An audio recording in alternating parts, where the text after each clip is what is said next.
PM Awas Yojana ग्रामीण में आप देखते होंगे हर वर्ष कुछ ना कुछ लोगों को आवास मिलते हैं, आवास के पैसे मिलते हैं। 1,20,000 1,50,000 रुपए तक की राशि लोगों को मिलती है। और ये देखकर आपको भी लगता है कि आप भी कहीं ना कहीं इस योजना के लिए हकदार है और आप फॉर्म भरवाने के लिए कोशिश करते हैं, लेकिन फॉर्म भरे नहीं जाते। हर साल क्या होता है कि आप पंचायत में अपने फॉर्म सबमिट करते हैं और वहाँ से उनके निजी या फिर उस हिसाब से फॉर्म ऑनलाइन किए जाते हैं, तो आपका फॉर्म कहीं ना कहीं रद्दी की टोकरी में चला जाता है।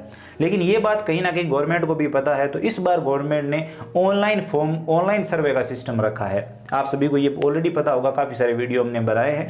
तो आप ऑनलाइन खुद से सर्वे करके ये बता सकते हैं कि आप पीएम आवास योजना ग्रामीण के लिए हकदार है और आपको पक्के मकान की ज़रूरत है। मेरे पास पक्का मकान नहीं है, मेरे पास ये नहीं है, वो नहीं है, वो सब उस फॉर्म में आप बता सकते हैं और वो फॉर्म आप अपने मोबाइल से भर सकते हैं। इतनी बढ़िया सर्विस इस बार दी गई है। तो इस बार हुआ ये है कि शायद ऐसा कोई व्यक्ति बचा हो जिसने ये सर्वे ना किया हो। आपने भी कहीं ना कहीं सबमिट कर दिया होगा, और अगर नहीं किया है तो मैं आपको बता दूं, आप अपने मोबाइल से 31 तारीख तक ये सर्वे कर सकते हैं। 31 मार्च तक का आपके पास टाइम है। आप अपने मोबाइल से, आपको जॉब कार्ड और अपने परिवार के सदस्यों के आधार कार्ड और बैंक डायरी चाहिए और आप ये सर्वे कंप्लीट कर सकते हैं। जॉब कार्ड नहीं है तो कोई बात नहीं है, आप पंचायत में जाकर तुरंत अपना जॉब कार्ड जनरेट करवा सकते हैं। तुरंत ही वहाँ पर जॉब कार्ड क्रिएट हो जाता है, तो तुरंत जॉब कार्ड बनवाइए और ये सर्वे कंप्लीट कर लीजिए। फिर भी अगर किसी कारणवश आपका मोबाइल नहीं चल रहा है, क्योंकि इसमें कम से कम 4 GB रैम वाला फ़ोन चाहिए, वो फ़ोन अगर आपके पास नहीं है या फिर स्क्रीन टच फ़ोन भी नहीं है, तो आप पंचायत लेवल पर ये काम करवा सकते हैं। ग्राम विकास अधिकारी के आईडी से एक से ज़्यादा सर्वे किए जा सकते हैं, क्योंकि अगर आप खुद करेंगे तो आप अपने फ़ोन से एक ही सर्वे कर पाएंगे, लेकिन ग्राम विकास अधिकारी के आईडी से एक से ज़्यादा सर्वे किए जाते हैं। तो आप उन्हें अपने घर पर बुला सकते हैं और ये सर्वे कंप्लीट कर सकते हैं। तो अभी 31 मार्च तक का लास्ट टाइम है। और यहाँ पर ये वीडियो बनाने के पीछे उद्देश्य ये है कि एक भाई पूछ रहे थे कि हाँ, इतने सारे सर्वे हुए हैं तो क्या गवर्नमेंट इस बार सबको पक्का मकान दे देगी। तो इस बारे में मैं कई बार बता चुका हूँ कि अभी सिर्फ सर्वे हो रहा है और लोग अपने हिसाब से डिटेल दे रहे हैं, अपने हिसाब से गरीब बन रहे हैं, जबकि वो गरीब नहीं है। मेरे पास ये भी नहीं है, ये भी नहीं है, ये भी नहीं है। लेकिन ऐसी गवर्नमेंट, मतलब ऐसा सिस्टम नहीं है, गवर्नमेंट अंधी नहीं है कि डायरेक्ट ये फॉर्म देख के और उन्हें पैसा दे देगी। बिल्कुल नहीं होगा।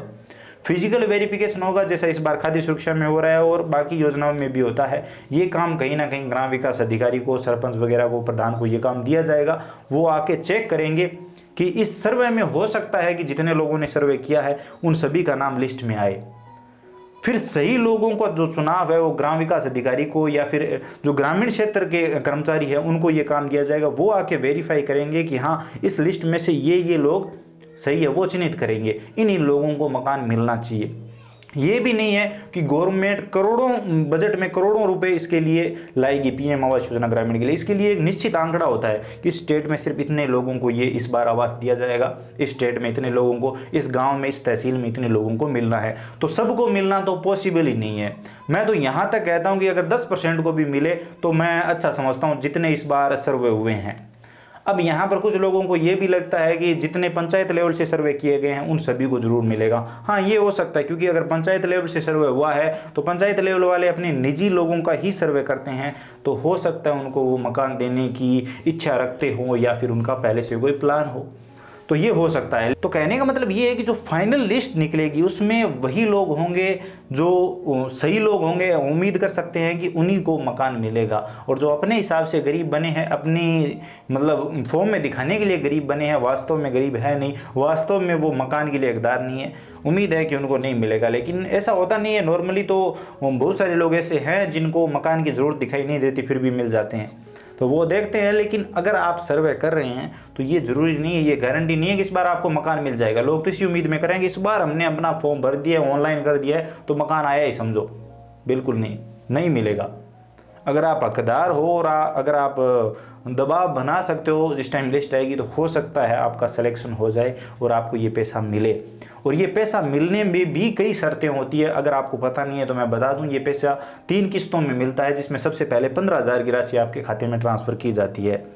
और अगर वो अधिकारी जो है वो अगर आपको पैसा नहीं दिलवाना चाहते तो वो आप पर सैकड़ों शर्तें लगाएंगे कि ये होना चाहिए और 15,000 में इतना मकान खड़ा होना चाहिए, तब आगे वाली जो किस्त है जो 45,000 रुपये की होती है शायद, वो आपको पास करवाएंगे।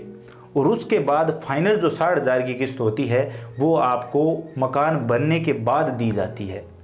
तो वो उन कर्मचारियों के हाथ में होता है, ग्राम विकास अधिकारी के हाथ में होता है। वो बताते हैं कि हाँ ये सही है और ये इस तरह से इनको मिलना चाहिए। तो अगर आपका नाम भी लिस्ट में आ जाएगा तो ये ज़रूरी नहीं है कि फिर भी आपको मकान मिल गया। बहुत सारे लोगों के हम ऑनलाइन देखते हैं कब से उनके नाम आ चुके हैं लेकिन उनको पैसा नहीं मिल रहा है, और अगर एक किस्त मिल गया, आप ऑनलाइन वेबसाइट पर जाकर देख लीजिए, बहुत सारे लोग ऐसे मिलेंगे जिनको एक किस्त मिल चुकी है, अगली मिल नहीं रही है, या कईयों को 2 मिल गई है, बाद में बात बिगड़ गई है तो अगली किस्त नहीं मिलेगी। तो ये चीज़ें चलती रहेगी। बाकी कहने का मतलब ये है कि अगर लोग कर रहे हैं तो अगर आपको भी लगता है कि आप हकदार हैं तो सर्वे ज़रूर करिए। गवर्नमेंट ने ऑप्शन दिया है आपके हाथ में तो आप उसका फ़ायदा उठाइए। हमने कंप्लीट वीडियो बना रखा है कि मोबाइल से आप कैसे सर्वे सबमिट कर सकते हैं, तो वो सर्वे कर दीजिए। बाकी आगे देखते हैं होता क्या है, और जैसे जैसे जो होगा हम आपको बताते रहेंगे। उम्मीद है आपको कुछ नया जानने को मिला होगा, वीडियो इन्फॉर्मेटिव लगा होगा।